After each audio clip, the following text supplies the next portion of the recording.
ओम पूर्णमदः पूर्णमिदं पूर्णात् पूर्णमुदच्यते पूर्णस्य पूर्णमादाय पूर्णमेवावशिष्यते.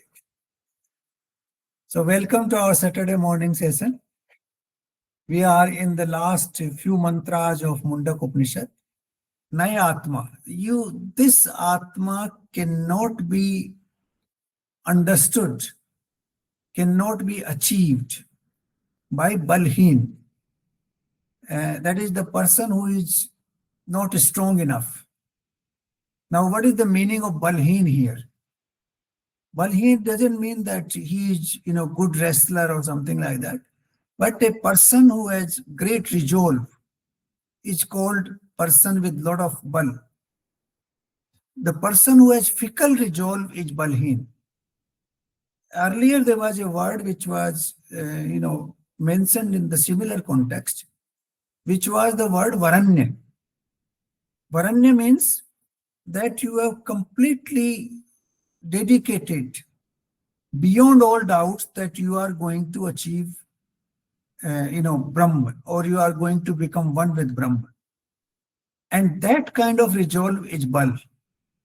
And those people who remain in doubt and their resolve remains fickle, sometimes they want to, say they want to dedicate everything to, become one with Brahman. Then they get, a doubt, and then they get again involved in the world and worldly affairs more and more. So that kind of fickleness is Balhin. So Balhin here Balhin basically means that the resolve to attain the supreme is not, good enough, is not strong enough. So this is what it says, that you have to have a very, very firm resolve. Like the word which was mentioned, Vananya, that you are completely dedicated to that cause. And that is your ultimate mission in the life. So that is, if you don't have that kind of thing, then you cannot attain the supreme. Nache pramado tapso vapyalingat. Now pramad, the person who has pramad, he also cannot attain the supreme. Pramad has two elements. One is the element of laziness, that he is not very active, doesn't want to work hard, and he is very lazy. He feels that everything will come on its own. And the second element is that of arrogance. He is lazy plus arrogant. He feels that, everything should come to him on his own, and whatever he does is the best. So a person who has these elements is also not qualified to attain the supreme, to become one with the supreme. So one is the Balhin, then the Pramad. Pramad means two things, laziness plus arrogance. And then it says Tapsu Vapyalingat. Now Tapsu Vapyalingat means that who are doing tap, who are working very hard. They are not, lazy like a Pramadi, but he is working with some mission, with some objective, with some desires. His tap is, full of desires, that he wants to do this but attain. For example, somebody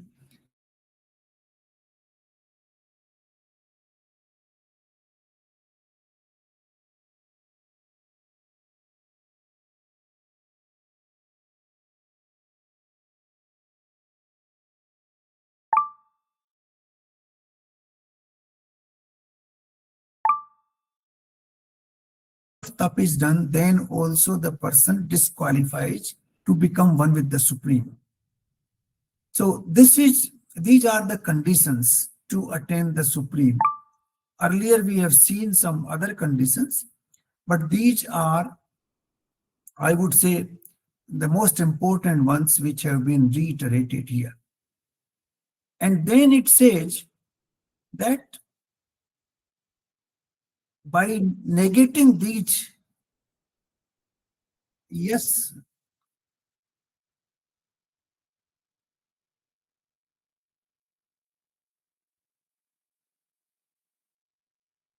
पूरा ही दोबारा कर दें शुरुआत से ही? Okay, so we'll do this mantra again.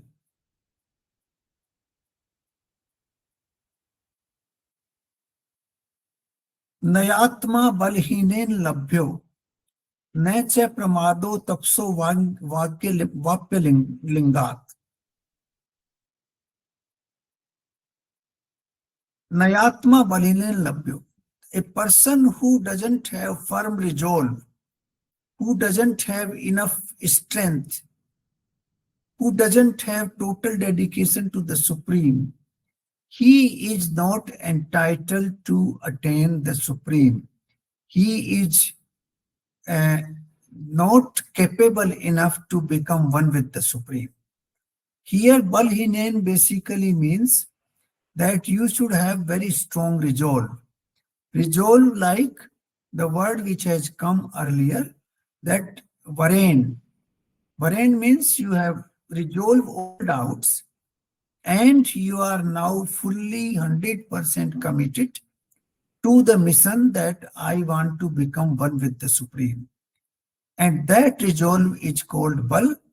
The person who doesn't have that resolve and he is fickle in his mind, sometimes he has a resolution, sometimes he doesn't, then he is called balheen. And that person is not, qualified to become one with the Supreme. Then they talk about two other things, pramad and tap. Now, pramad has two elements. The first element is laziness, and the second element is arrogance. It's the combination of the two. Now, a person who is lazy and also arrogant at the same time is definitely not qualified to become one with the Supreme, because he feels that everything will come on its own to him. Whatever he is doing is fantastic, is right. He doesn't need any advice or correction. And, the results will be fantastic. Now, that kind of person, we find a lot of people who are pramadi, who live in what we call darkness. And they are lazy and they are also arrogant. Such people do not qualify to become one with the Supreme. The next element is tapso vapya lingat. Now the tap means hard work. You dedicate yourself. You work very hard. You take a lot of difficulties. You face difficulties, but you are facing those adversaries with determination. So that is tap. But tap done with a particular desire, lingat, that particular desire, a person who wants to attain success in business and he works very hard for that. Now that is a tap, driven by desires. A tap can be desired by, for example, somebody wants to become very powerful and he works very hard in politics and he gradually attains that success. So he's, engaging in tap, but with a desire to achieve something. Now that kind of tap, which is driven by desire, is not, good enough to attain the Supreme or to become one with the Supreme. So these are the negative sides. But the same elements, the second part of the mantra says, if the same elements are used in a reverse way, then what happens? Ate rupai artate yastu vidvanatasya atma vishte brahmadham. If a wise person uses his bal, he becomes, firm in resolve to attain the Supreme. He gets rid of pramad, that is laziness as well as arrogance. And then he does his tap with no desire, only one desire, that is to become one with the Supreme. Then that person can actually enter the Brahmadham. he is qualified to become one with the Supreme. Entering Brahmadham, there's a Vishte Brahmadham, doesn't mean that there's a door through which he has to enter into the Brahmadham. It basically means that he becomes one with the Supreme. It's like the Ghatakash and Mahaakash. The Ghatakash is within the four walls of the Ghat. Once you break those four walls, then the Ghatakash becomes one with Mahaakash. They become one single entity. So there's no entry here, there's no movement, but just the walls are removed. So here also these are the walls. The Balheen, Pramad, Tap with a desire, these are the walls. If these walls are removed, then the person can become one with the Supreme and he can enter the Brahmadham. So this is what the mantra number 4 tells us. Now mantra number 5 is actually enumerating some of the qualities of the person who has become one with the Supreme, who has attained Brahmalok, who has what we call Yuktatma, who has become yogi, who has, yuj means to become one. So yogi is the one who becomes one with the Supreme. So let's see this, mantra here. Samprapyan mrashyo gyan trapta kritatmano vitraga prashanta. Samprapyan mrashyo, that the person who has acquired samyak gyan, a balanced knowledge, a knowledge which is, not in extreme in either side, that kind of person is called Rishi. That is the definition of Rishi. Now, other qualities come later on, but in the beginning, the mantra says, a person who has acquired samyak gyan, he is called Rishi. And Rishi is the one who has become one with the Supreme. Then the other adjective is Gyan Trapta, that he has acquired knowledge, and with that knowledge he has become very happy, very blessed, very delighted. Trapt means, you have desire to eat something and you get very, delicious food. You eat and you become trapt. That, internally you are absolutely satisfied. So the person who has acquired knowledge and he has become absolutely satisfied with that knowledge, that is called Gyan Trapta. So the Rishi also has that quality that he has become trapt with Gyan. He has acquired knowledge which has given him a lot of delight, a lot of pleasure, a lot of blessing, and a lot of happiness in his inner self. Then Krityatma, Vitraga, Prasanta. These are 3 other qualities. Kritatmano. Now, Kritatmano basically is that, you have no more desire to attain anything else. You have experienced the world. You have realized that this world is giving you only what you call transient happiness, and then finally the unhappiness comes back. So that transient happiness, unhappiness is the character of the world. That is called Dvait, where you get birth and slowly you die. You have happiness and then it turns into unhappiness. You have light and then it turns into darkness. So that is the character.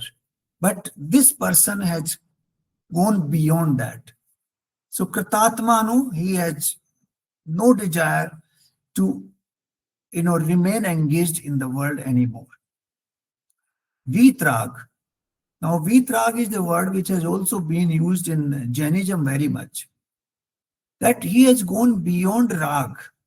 Rag means attachment to something, And dvesh means, some sort of, despise, some sort of, hatred for something. So rag and dvesh, they go together. If you have rag for something, naturally you will have dvesh for something else. So they go together. So the person who has gone beyond the, what we call, happiness and unhappiness, beyond the love and hatred, it is basically the same meaning is that you have transcended the dualities of this world. You have gone beyond the dualities. So that is the vitrag. So that is the quality of that person. Then Prashant, he is absolutely, quiet, calm, contented. Prashant, Shant means Prashant. That is even, absolutely quiet. So these are some of the qualities of that rishi, that person who has become one with the Supreme. The first is Samyak Gyan, then Gyan Trapta, then Katatmano, then Vitrag, then Prashant. These are some of the qualities of that person. Then Te Sarvagatam Sarvat Prapya Dhira. Then another quality is Dhira, that he becomes absolutely stable. This word has also come in Bhagavad Gita chapter 2. The person whose, Vivek, whose intellect has stabilized completely. That person who has no fickleness anymore. His doubts have been cleared and he is stable inside. His mind is also stable. Like, we have this lamp, Deepak. In the wind, it keeps vacillating from one side to another. When the wind goes away, it becomes very quiet, the Deepak becomes very stable.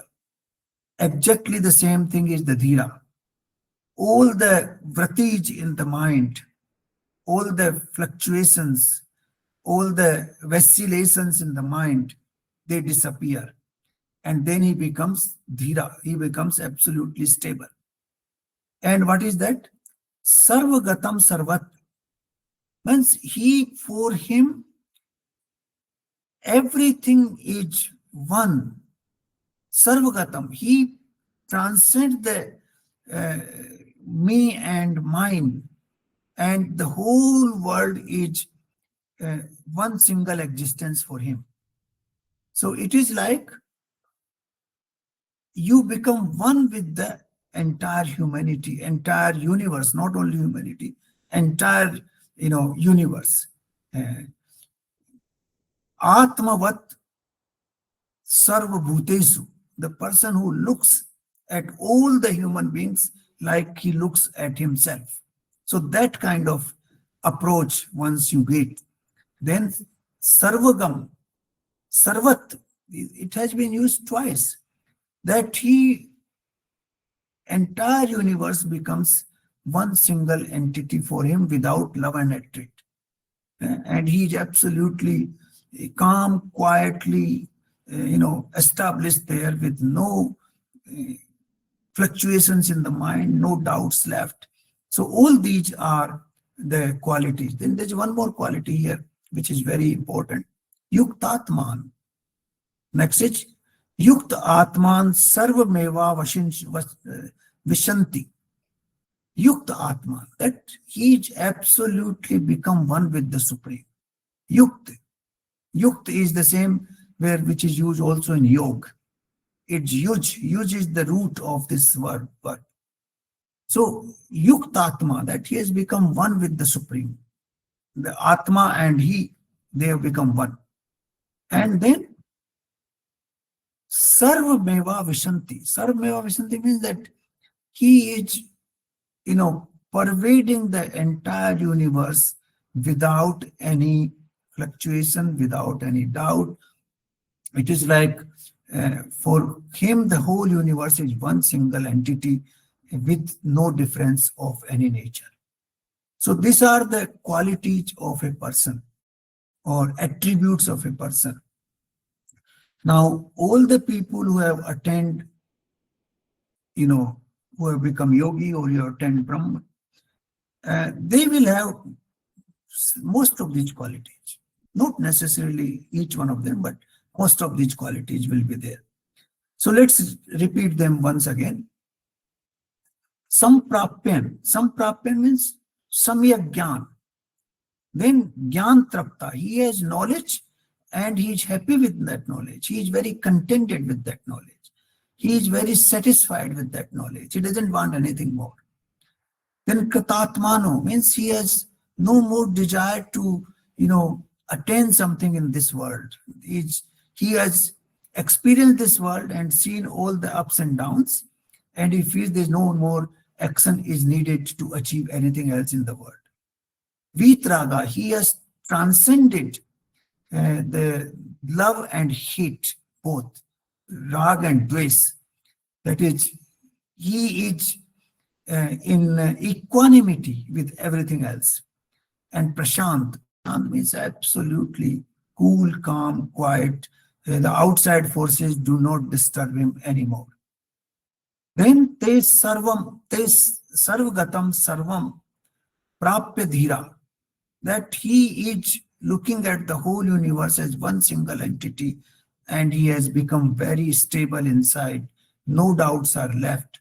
His mind is no more, vacillating, and there are no more vratige inside. That kind of approach. And then yuktatmana, that kind of person has become one with the Supreme, and he is pervading the entire universe like the Brahma pervades the entire universe. So here basically that kind of person is what we call in other language that he becomes Brahma himself. Aham Brahmasmi. So that if you have all those qualities in that person, then he is like Brahma himself. He has become one single entity pervading the entire universe. So these are the qualities of a person who has attained, unity with the Supreme. Now we'll take the next mantra number 6. This is very popular mantra also. It is used in many, of those rituals we perform, and some of the organizations also use this mantra very often. Now, Vedant Vigyan Sunishchitarth. Vedant Vigyan Sunishchitarth. Sannyas Yogat Tatiye Suddha Sattva.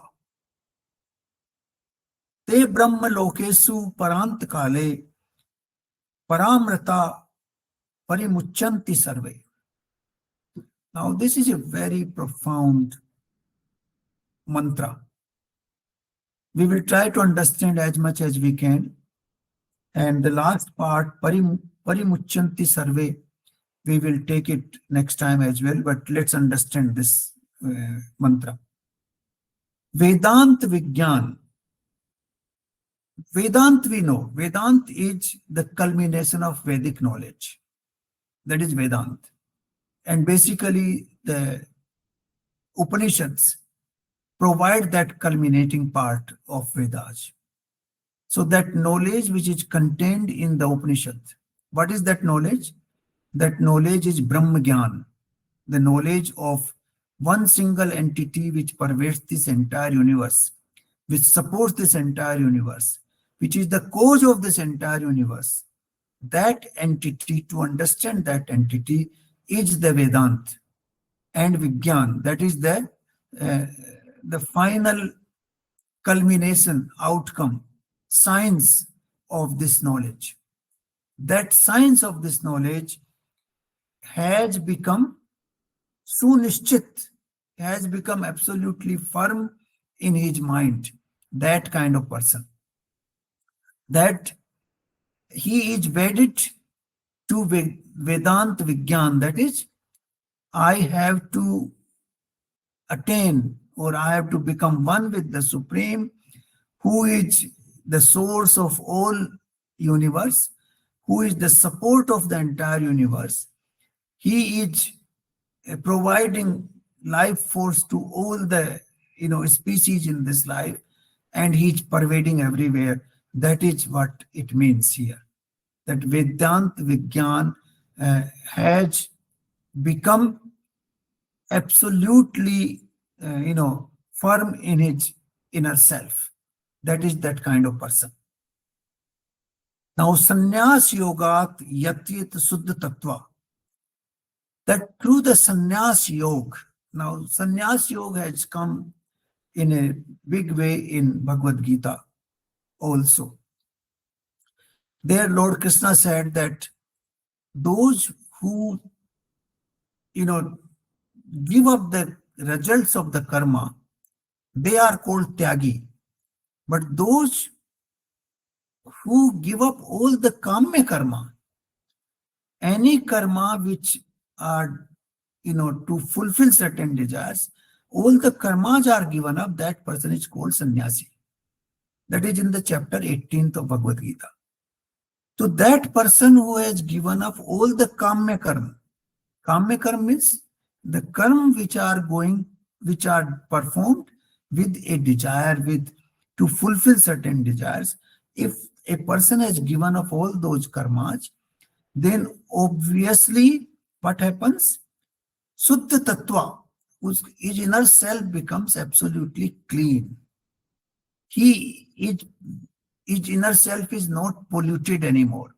The inner self is already clean, but the what you call the impurities which go through these desires of the world, they are not reaching there, and therefore it remains absolutely suddha. Suddha tattva means the inner self. Tattva is that tattva which is sustaining us, and suddha means it is absolutely pure. The impurities are not touching it anymore. Like the water of the Ganges is pure at its origin, but then when the impurities come into the water from various sources down below, then it becomes impure. If we don't allow those impurities to get in, then again it will become pure, because the purity is its character. Its character is purity. Similarly, the character of the Atma is purity, and it becomes impure because of kamya karma, because of variety of desires and karma which we perform to attain certain results in this world. It becomes impure. So if a person has attained sannyas yoga, he has allowed all impurities not to flow. No impurities are flowing in his body-mind complex, then obviously his soul remains absolutely pure. So that is what he had attained, the purity of the soul. And the purity of the soul remains all the time, but you do not allow the impurities to flow into that. So it remains pure in that sense. Te Brahma Lokesu Parant Kale. That kind of person becomes one with the Brahma Lok.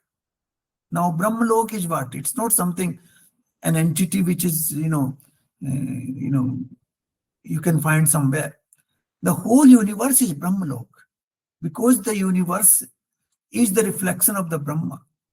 It's coming from his own, what we call body, as we have seen in the Vedic, writings, that the whole universe is the reflection of the body of the Brahma. So therefore, the Brahma Lok is this whole universe. And in this universe, you become one with the foundational element, the Tattva. The supreme Tattva in this universe is the Brahman. Because of the Brahman, everything else originates, and that is only a reflection. Like you go in a lift, for example, and there are two mirrors in the lift facing each other. You will multiply in infinite number into that lift. You must have experienced this in your life. When you are traveling in the lift, you are all alone. If there is no mirror, you are all alone. But you put two mirrors there, and you will multiply in infinite numbers. It will be, you cannot even count those numbers. So that is the kind of thing which happens because of the Brahma in this universe. The Brahma itself multiplies into infinite number of objects which we see in this world. Like we see ourselves in the lift with two mirrors, or in a palace with two mirrors. So this is the kind of thing which we must realize, that the Brahma alone is the cause of everything. Everything else in this universe which exists is coming from that cause. And those things are basically transient, they come and go. The foundation from where they originate and where they dissolve. So if we realize all that, and all this happens with all the qualities which we have seen in the previous mantra, and then the person has become Vedanta Vigyan Sunishchit, and Sannyas Yoga, no more worldly kamya karmas are disturbing him, then he enters, he becomes one with that Brahmalok. He becomes one with the Brahma. And then Parantkale. Now this word is very fascinating. Normally we say Antkal, that the person has, attained his Antkal, that is now, that his time is over. But Parantkal, what does Parantkal? Antkal basically means that you have, dissolved the current life, but then you are going to be reborn and you come back. And then again you have Antkal and you keep having these Antkals again and again. So this is a continuous process of birth and death, birth and death, birth and death of the body. The body keeps coming back, and then you come with the body, and then you again go. And you again come back. That is called Antkal. Parantkal means that you don't come back after that. That is the final journey from this world, because you become one with the Supreme. Now here let me go back to Bhagavad Gita and chapter 15 and verse number 8, I think. Yeah, verse number 8. Now this verse says, Sariram yat vapnopti yacha pratyupt kam tishwara grahitvantanti sanyati vayur gandha nivasyat. Basically it means that as the wind takes the smell from one place to another, takes that smell. For example, the wind is passing through a garden, there's a smell of flowers. So that wind takes the smell with it and goes away with that smell. And wherever it takes that smell also goes. Similarly, it says that the Atma, when it leaves the body, it takes away what? मन सहित इंद्रियों को ग्रहण करके, the suksham sarir, the suksham body, the suksham part of the sense organs, the suksham part of the mind, and the suksham part of your intellect, inner self, that is called antaratma, inner instrument. All this goes away with the Atma at the time of death. And when all this goes away, then it is certain that he is getting into another body, and then he takes birth somewhere else. So that is the process of birth and rebirth, because he is taking all that, suksham sarir with itself, and then he is taking rebirth. But once you have attained Parantkale, then that suksham sarir is dissolved, that is no more there. And you attain the final, I would say, journey of this universe. Then you will not come back into this world in any form. You become one with the Supreme. So that is what is called Parantkale. It's not Antkale, Parantkale. Paramrita parimuchanti sarve. Then Paramrita. Paramrita means the supreme, who is Amrit, who is beyond the cycle of birth and death, who does not die and cannot be,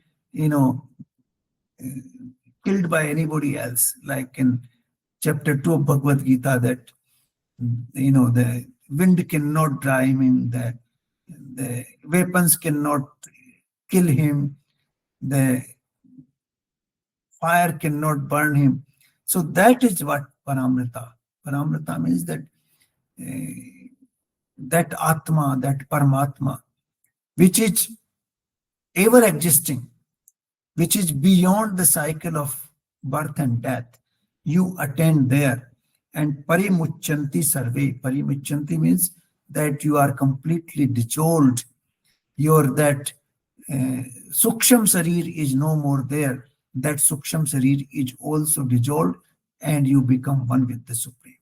So these are the three mantras which tell what happens to a person when he attains Brahmalok, when he becomes one with the Supreme. These are very profound mantras, and these mantras are not mental exercise. This is not philosophy.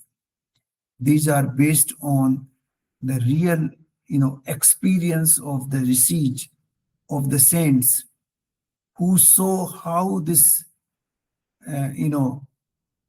Atma of the self becomes one with Paramatma, and what happens in that state of happening. So this is what we call the highest science of this universe, which explains the process, that how you get finally dissolved and become one with the Supreme, and what happens before that. So